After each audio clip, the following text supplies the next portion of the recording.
Hello friends, welcome to my channel. അപ്പോൾ ഞാൻ ഇന്ന് വന്നേക്കുന്നത് നമ്മുടെ നാടൻ ബീഫ് അച്ചാറിൻ്റെ റെസിപ്പിയുമായിട്ടാണ്. അപ്പോൾ ഇത് നമുക്ക് എങ്ങനെ ഉണ്ടാക്കുന്നതെന്ന് നോക്കിയാലോ. അപ്പോൾ നമുക്ക് നമ്മുടെ ടേസ്റ്റി ആയിട്ടുള്ള നല്ല നാടൻ ബീഫ് അച്ചാർ എങ്ങനെ ഉണ്ടാക്കുന്നതെന്ന് നോക്കാം. അതിനുവേണ്ടി ഞാനിവിടെ എടുത്തേക്കുന്നത് ഒരു 3/4 കിലോയോളം ബീഫാണ്. ബീഫ് നന്നായിട്ട് വൃത്തിയായിട്ട് കഴുകിയിട്ട് ചെറിയ ചെറിയ പീസായിട്ട് കട്ട് ചെയ്തിട്ടേക്കുവാണ്. ചെറിയ പീസായിട്ട് കട്ട് ചെയ്യണതാണ് ഏറ്റവും നല്ലത്. അപ്പോൾ തന്നെ മസാലയൊക്കെ നമ്മുടെ ബീഫിലേക്ക് പിടിക്കുകയുള്ളൂ. ആദ്യം നമുക്കിതിലേക്ക് കുറച്ച് പൊടികളൊന്ന് ചേർത്ത് കൊടുക്കാം. ഞാനിപ്പോൾ ഇതിലേക്ക് 1 ടീസ്പൂൺ കാശ്മീരി ചില്ലി പൗഡർ ഇട്ട് കൊടുക്കുവാണ്. ഒരു കളർ കിട്ടാൻ വേണ്ടിയിട്ടാണ്. നിങ്ങളുടെ കയ്യിൽ ഇല്ലെങ്കിൽ ചേർക്കണ്ട. പിന്നെ ഇതിലേക്ക് ഒരു 3/4 ടീസ്പൂൺ നല്ല എരിവുള്ള മുളക് പൊടി, 1/2 ടീസ്പൂൺ ഗരം മസാലപ്പൊടി, 1/4 ടീസ്പൂൺ മഞ്ഞൾപ്പൊടി, നമ്മുടെ ബീഫിന് വേണ്ടിയ ഉപ്പും കൂടെ ചേർത്ത് കൊടുക്കാം. നമുക്കിനി ഇതിലേക്ക് 1 ടേബിൾ സ്പൂൺ വിനാഗിരി, പിന്നെ കുറച്ച് വെളിച്ചെണ്ണ കൂടെ ഒഴിച്ച് കൊടുക്കുവാണ്. ഇത് നമുക്ക് നന്നായിട്ടൊന്ന് മിക്സ് ചെയ്ത് കൊടുക്കാം.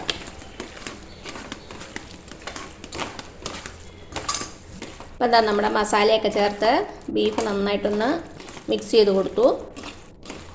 ഇനി ഇത് നമുക്കൊരു കുക്കറിലേക്ക് ഇട്ടിട്ട് ഒന്ന് വേവിച്ചെടുക്കണം. എന്നിട്ട് വേണം നമുക്കിത് വറുത്തെടുക്കാൻ. ഇനി ഇത് നമുക്കൊരു കുക്കറിലേക്ക് ഇട്ട് കൊടുക്കാം. ഇനി നമുക്ക് അടച്ചു വെച്ച് വേവിക്കാം. ഇപ്പോൾ ഇത് അടിയിൽ പിടിക്കുമെന്ന് പേടിയുണ്ടെങ്കിൽ ഒരു 2-3 ടേബിൾ സ്പൂൺ വെള്ളം കൂടെ ഒഴിച്ച് കൊടുക്കാം. ബീഫിൽ നിന്ന് തന്നെ നിറയെ വെള്ളം ഇറങ്ങും. അത് കാരണമാണ് വെള്ളം ഒഴിക്കേണ്ടതെന്ന് പറയുന്നത്. വേണമെങ്കിൽ 1-2 ടേബിൾ സ്പൂൺ വെള്ളം ഒഴിച്ച് കൊടുക്കാം. അപ്പോൾ ഞാനൊരു 2 ടേബിൾ സ്പൂണോളം വെള്ളം ഒഴിച്ചിട്ടുണ്ട്. ഇനി ഇത് അടച്ച് വെച്ചിട്ട് മീഡിയം ഫ്ലെയിമിൽ ഒരു 2 വിസിൽ, മാക്സിമം 2 വിസിൽ മതിയാവും. ഒത്തിരി അങ്ങ് വെന്ത് പോകരുത്, നമുക്ക് വറുത്തെടുക്കാനുള്ളതല്ലേ. അത് കാരണം ഒരു 3/4 ഭാഗത്തോളം വെന്താൽ മതിയാവും. ഇപ്പോൾ ഞാൻ തീ കത്തിച്ച് കൊടുത്തിട്ടുണ്ട്. ഇനി ഇതിരുന്ന് വേവട്ടെ, അതുവരെ നമുക്ക് വെയിറ്റ് ചെയ്യാം. അപ്പോൾ ഇതാ 2 വിസിൽ കഴിഞ്ഞു. ഇതിൻ്റെ പ്രഷറൊക്കെ പോയിട്ടുണ്ട്. നമുക്ക് ഓപ്പൺ ചെയ്ത് നോക്കാം. ഇതാ നമ്മുടെ ബീഫിൽ നിന്ന് തന്നെ കുറച്ച് വെള്ളമൊക്കെ ഇറങ്ങിയിട്ടുണ്ട്. ഒരു 3/4 ഭാഗത്തോളം വെന്തിട്ടുണ്ട്. ഇനി ഇതിൻ്റെ വെള്ളം ഒന്ന് നന്നായിട്ട് വറ്റിച്ചെടുക്കണം. വെള്ളത്തോടെ വറുത്തെടുത്താൽ എണ്ണയിലിടുമ്പോൾ അങ്ങ് പൊട്ടിത്തെറിക്കും. അപ്പോൾ ഇതിൻ്റെ വെള്ളം നന്നായിട്ടൊന്ന് വറ്റട്ടെ. ഇപ്പം എന്താ നമ്മുടെ ബീഫിൻ്റെ വെള്ളമൊക്കെ വറ്റിയിട്ടുണ്ട്. ഇത്രയും മതിയാകും. ഇനി നമുക്ക് വറുത്തെടുക്കണം. ഒരു പാൻ വെച്ചിട്ടുണ്ട്. നമുക്കതിലേക്ക് എണ്ണ ഒഴിച്ച് കൊടുക്കാം. ഞാനിവിടെ സൺഫ്ലവർ ഓയിലാണ് യൂസ് ചെയ്യണത്. നമ്മുടെ എണ്ണ ഒന്ന് ചൂടായിട്ട് വരട്ടെ. ഒരു മീഡിയം ചൂടാകുമ്പോൾ നമുക്ക് ബീഫ് ഇതിലേക്ക് ഇട്ട് കൊടുക്കാം. ഇപ്പം എന്താ നമ്മുടെ എണ്ണ ചൂടായിട്ടുണ്ട്. ഇതിലേക്ക് നമുക്ക് ബീഫ് ഇട്ട് കൊടുക്കാം. ശ്രദ്ധിച്ചിടണം, വെള്ളമയമുള്ള കാരണം ചിലപ്പോൾ എണ്ണ തെറിക്കും.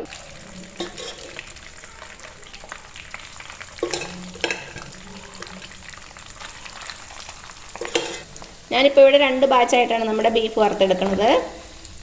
മീഡിയം ഫ്ലെയിമിൽ വെച്ച് തന്നെ വറുത്തെടുക്കാം. തിരിച്ചും മറിച്ചും ഇട്ട് വറുത്തെടുക്കാം. കരിഞ്ഞു പോകാൻ ശ്രദ്ധിച്ചോണം.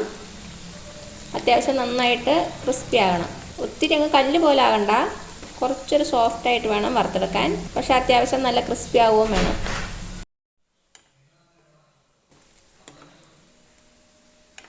അപ്പോൾ അതാ നമ്മുടെ ബീഫിൻ്റെ കളറൊക്കെ നന്നായിട്ട് ചേഞ്ച് ആകാൻ തുടങ്ങിയിട്ടുണ്ട്. കരിഞ്ഞു പോകാതെ പ്രത്യേകം ശ്രദ്ധിക്കണം. അപ്പോൾ എന്താ നമ്മുടെ ബീഫ് അത്യാവശ്യം നന്നായിട്ട് മൂത്ത് വന്നിട്ടുണ്ട്. നന്നായിട്ടൊന്ന് ക്രിസ്പി ആയിട്ടുണ്ട്. ഇത്രയും മതിയാവും. ഇനി നമുക്ക് എണ്ണയിൽ നിന്ന് മാറ്റാം. ഇനി നമുക്കൊരു പാത്രത്തിലേക്ക് മാറ്റാം. ഇനി അടുത്ത ബാച്ച് നമുക്ക് ഇതേപോലെ തന്നെ വറുത്തെടുക്കാം. അപ്പോൾ ഇത് നന്നായിട്ട് ഫ്രൈ ആകുന്നവരെ നമുക്കൊന്ന് വെയിറ്റ് ചെയ്യാം. അപ്പോൾ എന്താ നമ്മുടെ ബീഫെല്ലാം വറുത്തെടുത്ത് വെച്ചു. അപ്പോൾ എന്താ ഞാൻ വേറൊരു പാത്രം വെച്ചിട്ടുണ്ട്. നമുക്കതിലേക്ക് നല്ലെണ്ണ ഒഴിച്ച് കൊടുക്കാം.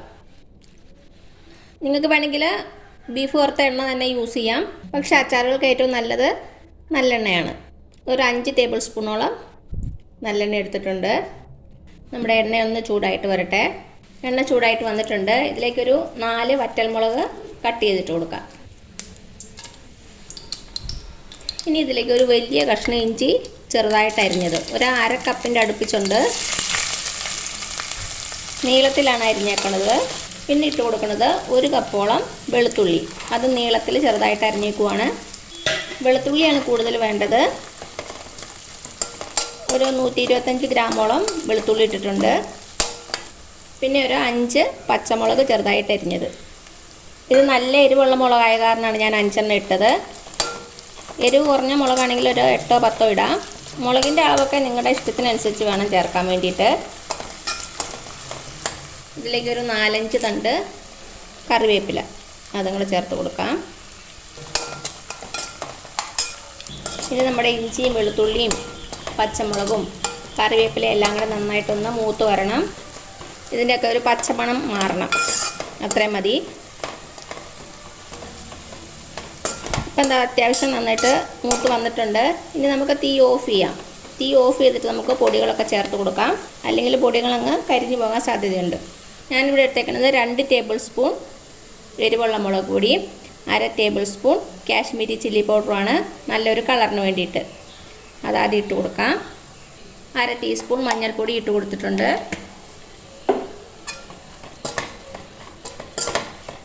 ഈ എണ്ണയുടെ ചൂടുകൊണ്ട് തന്നെ ഇത് നന്നായിട്ടൊന്ന് മൂത്ത് കിട്ടും. നന്നായിട്ടൊന്ന് ഇളക്കി കൊടുക്കുക.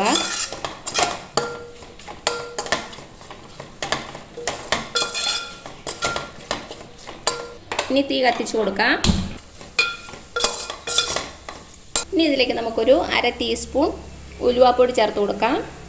അതേപോലെ തന്നെ ഒരു 1/2 ടീസ്പൂൺ കായപ്പൊടി നന്നായിട്ടൊന്ന് മിക്സ് ചെയ്ത് കൊടുക്കാം. ഇപ്പോൾ ഇതാ ഞാനൊരു 2-3 മിനിറ്റ് ലോ ഫ്ലെയിമിൽ വെച്ച് നന്നായിട്ടൊന്ന് ഇളക്കി കൊടുത്തിട്ടുണ്ട്. നമ്മുടെ മുളക് പൊടിയുടെ ഒക്കെ പച്ചമണം മാറിയിട്ടുണ്ട്. ഇനി ഇതിലേക്ക് നമുക്കൊരു 1/2 കപ്പ് വിനാഗിരി ചേർത്ത് കൊടുക്കാം.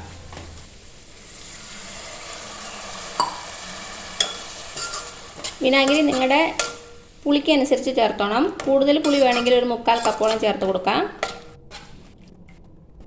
ഇനി ഇതിലേക്ക് നമുക്കൊരു 2 കപ്പ് നല്ല ചൂടുവെള്ളം ഒഴിച്ചു കൊടുക്കാം.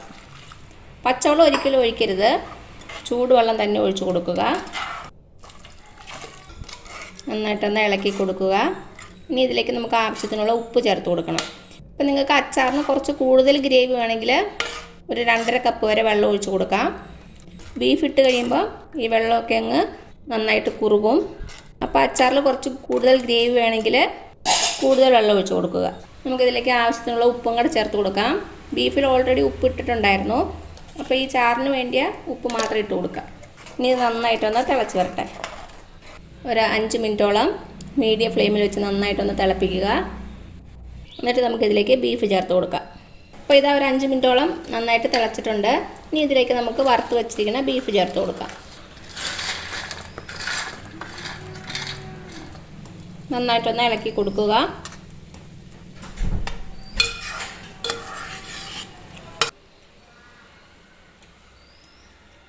ഇനി ബീഫും കൂടെ ചേർത്ത ശേഷം ഒരു 5 മിനിറ്റ് നന്നായിട്ടൊന്ന് തിളച്ച് വരട്ടെ. ഇതിപ്പോൾ കുറച്ച് ലൂസായിട്ടിരുന്നാലും കുറച്ച് കഴിയുമ്പോൾ നമ്മുടെ ഗ്രേവിയൊക്കെ നന്നായിട്ട് കുറുകി വരും. ഇപ്പം എന്താ ഒരു 5 മിനിറ്റോളം തിളച്ച് വന്നിട്ടുണ്ട്. നമ്മുടെ ചാറ് കുറച്ചൊന്ന് കുറുകി വന്നിട്ടുണ്ട്. ഇനി ഞാൻ തീ ഓഫ് ചെയ്യാണ്.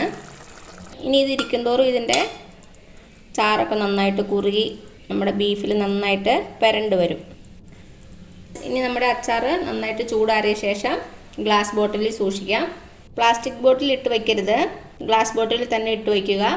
കൂടുതൽ നാൾ കേടാകാതിരിക്കണമെങ്കിൽ ഫ്രിഡ്ജിൽ സൂക്ഷിക്കാം. ഒരു 5 മാസത്തോളം നമ്മുടെ അച്ചാർ കേടാകാതിരുന്നോളൂ. അപ്പോൾ എല്ലാവരും ഒന്ന് ട്രൈ ചെയ്ത് നോക്കുക. എന്നിട്ട് അഭിപ്രായങ്ങളൊന്നും അറിയിക്കാൻ മറക്കരുത്. ഞാൻ ഇതിനു മുമ്പ് കുറച്ച് അച്ചാറിൻ്റെ വീഡിയോസ് അപ്ലോഡ് ചെയ്തിട്ടുണ്ട്.